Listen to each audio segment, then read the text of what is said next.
StrayAllDay.com. Now tuned into the show where you learn the discipline to show up day after day to do the work, the confidence to put yourself out there boldly and authentically, and the mental toughness to continue showing up, doing the work, putting yourself out there, even when the success you've expected to achieve has yet to be achieved. And on top of all this, you get a huge dose of personal initiative. That is the go-getter energy that moves any one of us, including yourself, to go and make things happen instead of waiting for things to happen. And then we put all this together into a series of frameworks, approaches, insights, strategies, and techniques all underneath the umbrella of one unified philosophy that is called Work on Your Game. My name is Dre Baldwin, also known as Dre All Day, and welcome to the show.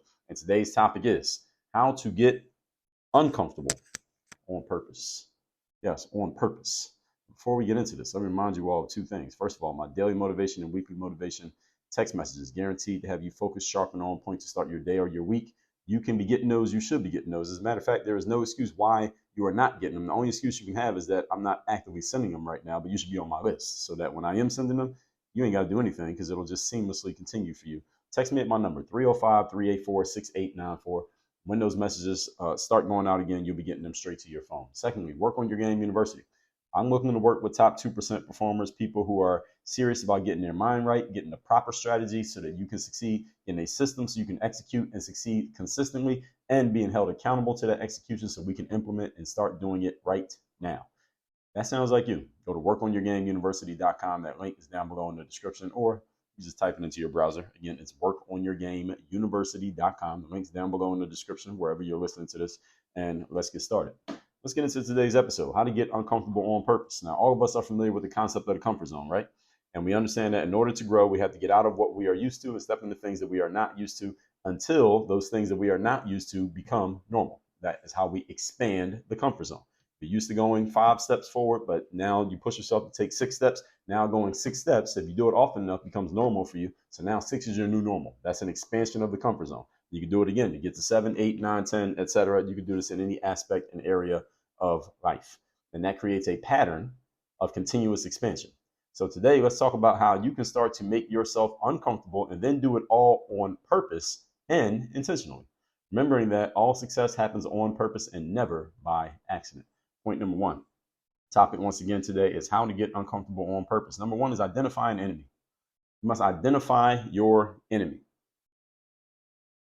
Why do you need an enemy to get uncomfortable on purpose? Because sometimes it is hard for us to get uncomfortable because we have simply grown too comfortable with our current situation. When you get too comfortable with your current situation, that's when you can slip into mediocrity and don't even realize it. That's when you can find yourself sleepwalking through life. And again, not even realize that that's what you're doing because you've grown so comfortable with sleepwalking that you don't even feel like you're sleepwalking. So this is why you need an enemy who can help wake your ass up. All right. And we all need this. When we have identified an enemy, that means a target that needs to be hit or a problem, person, or circumstance that needs to be defeated.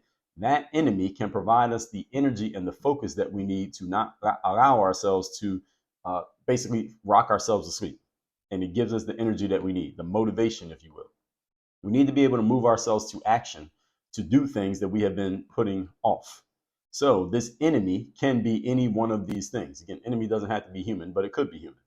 It can be a situation, a real situation that's really happening in your life. That can be an enemy. If the doctor says, hey, you just had a heart attack, and if you don't do something about your health, then you're going to die in 6 months.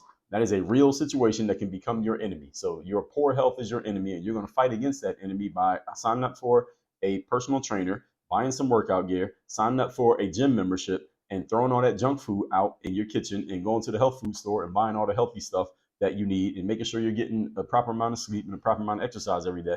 That is going to wake you up and get you to fight the enemy of your poor health. Okay, so your enemy can be a situation, as I just explained. It can be an imagined situation that you just created in your mind. You could make up a situation of something that didn't really happen. Any of you who follows basketball, or even if you don't, you saw the Chicago Bulls / Michael Jordan documentary called The Last Dance, which came out about 4 years ago. And Michael Jordan was famous for being the super competitive person, and many stories about him. And I think he even affirmed this at some point, that sometimes it was true that he never liked to coast. He never liked to catch himself sleepwalking or descending into mediocrity when it came to how he showed up on the basketball court. So he would either go find a real thing or person to be mad at, and that would motivate him. That would be his enemy who he wanted to beat. Or if he couldn't find one, he would make one up. He would just make up a story of something to be mad about because that activated him and gave him a reason to give his best effort in games. And there are many stories about that. If you go look into some stories of Michael Jordan, you'll see there are a bunch of them that some of them made up, some of them actually real, and some of them basically little things that he extrapolated into bigger things and gave himself a reason to be a little bit more competitive. And again, that allowed him to access more of his skills. So it can be a circumstance, so it can be an imagined one, as I said, and also be a circumstance or a reality that you're simply not happy with and you want to change as quickly as possible. The reason that that is a thing, because it's not happy doesn't necessarily mean it's an emergency, but that all depends on your standards. What are your standards? If your standard is that you have to make $1 million every year and it's December 15th and you've only made $900,000, well, $900,000 puts you in the top 1% of income earners in America. But since your standard is $1 million, you are not happy with the fact that even though you're in the top 1%, even though you made $900,000 this year, your standard is $1 million, which means you're $100,000 short and you got 16 days to get it. And you are going to go to work to get that $100,000 because your standard says 1 million. Your standard doesn't say better than everybody else. So again, it depends on what your standards are. And if you don't have standards, then you can't use this. This is why you need to have standards. In all my years of consuming personal development, I have heard and seen people suggest all of the above, everything I've just told you, as a possible method for moving yourself to action. All right, and I'm giving them all to you as options here. So you should use whichever one works for you, or maybe even a combination of more than one, so that there's always something to activate you to action. The biggest thing that stops most people from succeeding in life is an inability to activate and move themselves to action. Okay, so whatever works for you, use it. It is an accepted truth of humanity that one of the best ways to galvanize people is to give them an enemy to attack. All right, this is just a known fact. If you give people an enemy, they're more likely to galvanize and organize and stay connected to the mission than if they don't have an enemy. All right, people will do a lot to defeat an enemy that they won't do just to win something that makes them happy. All right, people do a lot to beat down anything they see as bad. In one of my favorite books, Robert Greene's 33 Strategies of War, he has a chapter on identifying your enemy, and the whole point of it is galvanizing the army. I think in this part of the book, because he has a couple sections in that book, the 33 Strategies of War is one of my top 5 books of all time for me personally, and he talks about inner war, just the inner battle, and that's basically the mindset that you need to have to go into war and win. And one of the chapters in that section of the book is identifying an enemy. When you identify a clear enemy and everyone knows who the enemy is, then everyone can get on the same page, everyone falls in line, and everyone will do their job, whatever it is. But if there is no clear enemy, then everything will be going in all different directions and there's no organization, no focus. So he has a chapter on this entire thing. And again, the army that you're galvanizing can be you and all of your personal resources, or it can be actual people. So I've been in coaching programs for entrepreneurs where the enemy could be, I've been in coaching programs where the enemy that the person in charge of the program will say, well, I don't want entrepreneurs to feel overwhelmed or constantly under pressure. And I'm going to help you entrepreneurs. That's the main coach talking to us. I'm going to help you all alleviate yourself of that. He identified that as the target. That was the enemy that we had to go against. Or another program, the head person may say, you know what? I'm going to make sure that all of you who are coming from working in traditional 9-to-5 jobs, I'm going to make sure that you get off the 40-40-40 plan, which is working 40 hours a week for 40 years so you can retire on 40% of the money that you made. I'm going to make sure that we defeat that enemy. So it's a same group, well, not the same group, but different reason, but also galvanizing the army. And another one, it's the people who are crazy enough to believe that you can do something that's different than what's already out there, and you're going to serve the people you've been called to serve, and you're going to change the world and make money in the process of doing it. That's another thing that I've heard people say when they're leading groups of, and I'm just using entrepreneurs as an example here because that's what I identify with. The point is, all of these people have identified a enemy that the group all has in common. You need to identify what the enemy is for you. Over here at Work on Your Game, the enemy that we identify are the 98% that are not the top 2%ers. And again, either you are in the top 2% or you want to be in the top 2%. If you're a person who is that ambitious, and to be in the top 2%, you got to be ambitious. It means you have to have big goals that are going to require a whole lot of effort and work. If you're the type of person who thinks that way, then you're the type of person I'm looking for. If you're not that type of person, I don't hate you, but I'm not looking for you. All right, I'm identifying who the enemy is, you being part of any group that's not the top 2%.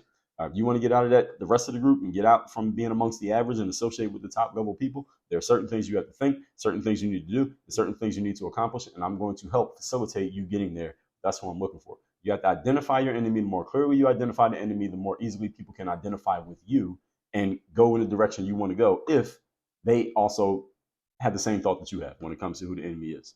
Point number 2. Today's topic, once again, is how to get uncomfortable on purpose. So now when you're clear what your enemy is, and you're not going to let your enemy beat you, right? Okay, now you're uncomfortable. You are ready to take action because you know there's an enemy. Number 2, you must force behavioral changes. Getting uncomfortable on purpose means forcing behavioral changes. I mean, all of you know what those 3 words mean individually, but what do I mean when I put them together? Let me explain. This is something that can start out as a conscious thing. In my episode, when I talked about the 3 levels of speed, if you didn't hear that episode, that was episode number 2778, 3 levels of speed or fast. I talked to you about those 3 levels, which are tactical speed, strategic speed, and wholesale speed. These all start as conscious things that we have to remind ourselves to do because they're not part of our normal mode of operation. For example, if I just told you move twice as fast all day in everything that you do, you could do it if you consciously thought about it all day, but you're not going to do it unless you're thinking about it because your normal mode of operation is your habits and your subconscious mind controls that. And if you're not subconsciously programmed to move twice as fast, that means you have to constantly keep reminding yourself to do it, which is a mental exercise and it's hard to do. It would be very difficult to keep up for an entire day. But when I talk about forced behavioral changes, this is the kind of thing that I'm talking about. You have to be consciously thinking about it to make the change because your habits have not yet accepted this new behavior, which means you have to consciously remind yourself of it. You can't just hope that you're going to do it by default because you're not. Your default has already been set. Those are called your habits. So if you can keep up the thing that you're consciously telling yourself to do, and you can keep it up for long enough, eventually your subconscious takes notice, it takes over the task, and now that becomes the new habit. That's how you change your habits. The challenge with this is we often do not maintain a practice for long enough for the subconscious to get the point and therefore take it over as a habit. This is the reason why most of us don't change our behavior. Not because we don't know what we want to change it to, and it's not because we don't want to change. It's simply because we do not have the discipline to stick to consciously doing the new thing for long enough that it becomes an old thing, that it becomes a habit, and we no longer have to think about doing it. This is the reason why the coaching industry exists, so that you have someone else reminding you of the thing that you will probably consciously forget to remind yourself of. And this is a form of accountability. I told you in Work on Your Game University, mindset, strategy, systems, and accountability. That accountability is the thing that's going to help remind you of the thing that you need to be doing that you, left to your own devices, i.e. your habits, you would never move yourself to do because you're not thinking about it. It's just not on your mind. It's not that you're dumb. It's not that you're incapable. It's not that you are destined to be mediocre. It's simply that your habits are your habits. And if you want to change your habits, you need to enlist and enroll as much help as possible to making sure that habit changes as quickly as possible and as permanently as possible. I mean, what other reason do we have for being here? When I say being here, what I mean is being successful. If you're a person aiming at success, what other reason do you have? What else are you going after? So many of us make change, but the change is only temporary because we don't have the right processes. We don't have the right mechanisms in place to make sure the change is permanent. What you will need then is a structure that will continually remind you and keep you focused on the forced behavioral changes that you need in order for them to become habits. This is what most people lack, and the reason why many people are unable to create permanent change. For example, you've heard me talk about how the fact that I go to a boxing gym and I have a boxing trainer. I did not grow up boxing. I did not pick up boxing gloves and never do any formal training on boxing until I was in my late 30s. Now I'm in my early 40s. So it is not part of my hard wiring as far as how I physically move to do boxing movements. What's hardwired in me are basketball movements. That's the sport that I most got into, and boxing was way later, even after basketball. As such, when I'm with my boxing trainer, a lot of things that I'm doing are fundamental basic things that I had to learn, the basic movements of boxing, which are completely different than the movements of basketball. If you get in a boxing ring and move as if you are playing basketball, you'll get yourself knocked out. You'll make yourself a very wide open target that is very easy to hit.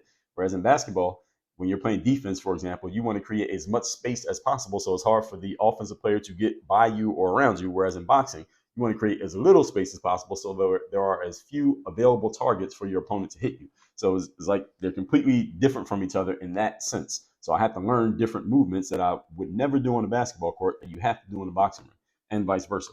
And the reason that I'm able to learn those things is because I have a trainer around who it's hardwired in him. The stuff that I need to teach, the stuff that I need to be taught is hardwired in him. So whenever I'm making a mistake, he can immediately see it. He can correct it. He can tell me how to fix it. The point is, you need the same thing when it comes to you in any behavioral changes that you need, which again may be behavioral changes that you don't even know you need because you don't know what you don't know. Again, these are your what we call unconscious incompetence. And you have to fix these by enrolling and enlisting people who know things that you don't know and can see stuff that you can't see. And that requires you to put your ego aside and accept the fact that someone else may be able to help you in ways that you may not be able to help yourself. Moving on to point number 3. Today's topic, once again, is how to get uncomfortable on purpose. Point number 3, leverage external forces. I just touched on this right there at the end of point number 2. One way to ensure behavioral change is to leverage an external force that will force you to action. Again, a personal trainer will force you to do more repetitions than you would force yourself to do. This is 100% true. I'm in the gym working with my trainer, and he has me doing repetitions of an exercise. It's not that I couldn't do the exercise on my own, but he has me do it more than I would have myself do it if I was just in the gym by myself. As soon as I start to feel fatigue, I say, all right, I'm fatigued. Let me stop for a second. I'm feeling fatigued when he's there, but he didn't say stop, so I keep going. Right. And that external force matters. It matters. That makes the difference. And again, remember that we're on the clock, folks. So it's not, oh, I'll just get it as whatever time it takes me to get it, I'll get it. No, that is 100% the wrong way of looking at it. You don't have unlimited time. So you can never be laissez-faire about your time. Well, it just takes as long as it takes. It's bullshit. No, it doesn't. Does life take as long as it takes? No, you run out of it. You die. So you can't just say it takes as long as it takes. That makes no sense. It's completely antithetical to how life actually works. That you can just take as much time as you take in order to get to a goal. That's ridiculous. So if you haven't been thinking like that, extinguish that thought. It logically makes no sense whatsoever. So the only way to ensure it is to leverage an external force. So if you want to get in shape, for example, and thus far you have been unsuccessful, a personal trainer can push you in ways that you would never push yourself. They can have you doing stuff that you would never have yourself doing. Same thing happens in the consulting space. Same thing happens in coaching. Same thing happens when you alter your associations and you spend time around higher level individuals. They're playing the game at a higher level. You have no choice but to step your game up, or you're going to get run over and run out of the room because you're not able to keep up with them. Right? That's how it works. This is why the law of association matters so much. When you're around people who are playing the game at a higher level than you have no choice but to play the game at a higher level than what you're used to. Otherwise, you couldn't keep up. Everybody understand this? So these are all ways that you leverage external forces. The biggest challenge for a lot of people when it comes to leveraging out external forces is what I talked about in episode number 2434. Lazy, stupid, or arrogant. Which one are you? That's the title of the episode. Lazy, stupid, or arrogant. Most of you who are listening to this, I highly doubt that you're stupid. I don't think you're stupid. I think the biggest challenge for most people is that they are either lazy. I would say that's about, I'll put that at about 40% of the population is lazy. And if we narrowed that audience down to type people who listen to a show like this one, those of you who are listening to this, I would say maybe 1% of you is stupid. So 99% of you, that your problem is not being stupid. And of the 99% who are left, there's only 2 things left. I would say that maybe 15% of you are lazy. The other 84%, you're just arrogant. Just arrogance. And I talk to enough people to know. That so many people are so arrogant as to think they can just solve all their problems on their own, even though reality has shown them, your track record has shown you that doing everything on your own isn't working. And you're listening to my show. How many times do you hear me tell you that I go to events, that I hire coaches, that I join coaching programs, that there's a bigger coaching program that I want to get in that's not open right now, but I'm waiting for it to open so I can join it. So I can give them my money because I want to associate with higher level people. How many times do you hear me talk about that? And you're listening to my show, so I think you can trust my word, right? The biggest challenge many people have is that they are too arrogant and they have too much ego to say, you know what, let me put my ego aside and listen to what this other person has to say because it can probably help me. Most people just have way too much pride. This is pride and ego that slow a lot of people down from getting to their success. Successful people, though, are always leveraging external forces. You notice that the more successful a person, the more people they have around them helping them get things done. They're not doing everything on their own. They're not outworking you. They just have more resources to get things done than you have because they have the mindset of understanding to get things done. They don't need to do it all on their own. And it'd be dumb for them to do it all on their own because they don't know everything. They're not good at everything. So they leverage things that are better than them or things that they don't need to be doing so they could do things that they are really, really good at, which produces the highest return on investment. They can use that return on investment to invest in getting done all the other things that they don't have to do themselves. This is what smart people do. Whereas arrogant people, again, you're not dumb, arrogant people instead insist on doing everything on their own as if you are capable. You are not capable. I'm not capable. You got to know what you should be doing and also what you should not be doing. I should be recording every episode of the show. I should not be editing audio after it's recorded. And that's exactly how I have it set up. Now, see, if I was arrogant, I would say, well, I'll just do it all. That'd be dumb because I produce a much higher value to the world when I'm recording than I do when I'm editing. And someone who edits produces much higher value editing than they would do recording. And so you got to know, you got to get in where you fit in, as they say. Know what your zone of genius is and stay there. And strategize to get yourself in there and to stay there as long as possible when the opportunity comes. But you got to be ready for it when it comes. The most important thing to understand with what I'm talking about here is you have to be committed to actually making change in order to allow external forces to do their job on you. In other words, if you hire a personal trainer, but you are not committed to the goal, then you're not going to listen to what the trainer says. The first time the trainer tells you to do something you don't want to do, you won't do it. And therefore, you have defeated the purpose of even hiring a trainer. See, trainer's job is not to be a magician. Or the job is not to pull a rabbit out of the hat. My job as a coach is not to turn you into something that you don't want to be. If you don't want to be it, nothing I say is going to have an effect on you. If you don't want to do what I'm going to tell you to do, then you shouldn't be in my program in the first place. I get clear on that before I even let anybody join. I made a couple mistakes, but I learned from them. I'm only working with people who are serious about actually getting to their goals. You hear it the way I describe my university at the beginning of each episode and at the end of each episode, right? Okay, you hear the ads on here, right? Okay, so you know who I'm looking for and what I want. All right, if you're serious about that, you're the type of person I want to talk to. If you're not, that's okay. All right, but I'm not going to use any of your time. You're not going to use any of mine if you're not that type of person. So if you're not committed to the change, again, it'll be just as easy for you to quit as it is for you to quit. Easy to quit on anybody or anything else that is helping you as it has been for you to quit on you. All right, you used to quitting on you. Well, of course, it'd be easy to quit on anybody else. So this is why these things matter. This is why you got to get your mind right around this stuff. Let's recap today's class. It's how to get uncomfortable on purpose. Now, we're all familiar with the concept of the comfort zone. We all understand growth happens outside of our comfort zones. Here's how you get there. Number one, identify your enemy. All right, it's much easier to move ourselves to action when we have a clear enemy that we are fighting against and we know we need to defeat and that we want to defeat. So your enemy needs to be something that matters to you to beat. It might not matter to you to be better than everybody in your neighborhood, but it might matter a lot to somebody else. But it does matter to you to make sure you're doing the best you can for you. Whereas everybody else, they don't really reference themselves. They reference, let me make sure I'm beating everyone else. Whatever works for you. You got to identify your enemy or enemies. The more of them you have, the better, actually, because you always have something that motivates you and moves you to action. Number two, force behavioral changes. In other words, you have to get conscious about the unconscious and move yourself to do things that are outside of your normal mode of operation, that are outside of your normal habits. Do them often enough that they become habits. And number three, leverage external forces. Use things and people outside of yourself to make sure you are held accountable to implement these changes that you want to be making. Biggest challenge for many people to doing this is their sheer arrogance and strength of their ego that keeps them from being willing to listen to anything or anyone outside of themselves, even though listening to themselves has proven to be not fruitful.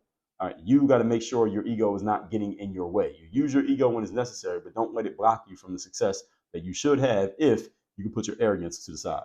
All that said, text me so you're in my community. My number's down below in the description, and workonyourgameuniversity.com. That is where I'm looking for people who are top 2%ers. Either you are already in the top 2% or you plan on being in the top 2% when it comes to your performance, when it comes to your consistency, when it comes to the outcomes and the results that you produce. Go to workonyourgameuniversity.com. Work on your game. Dre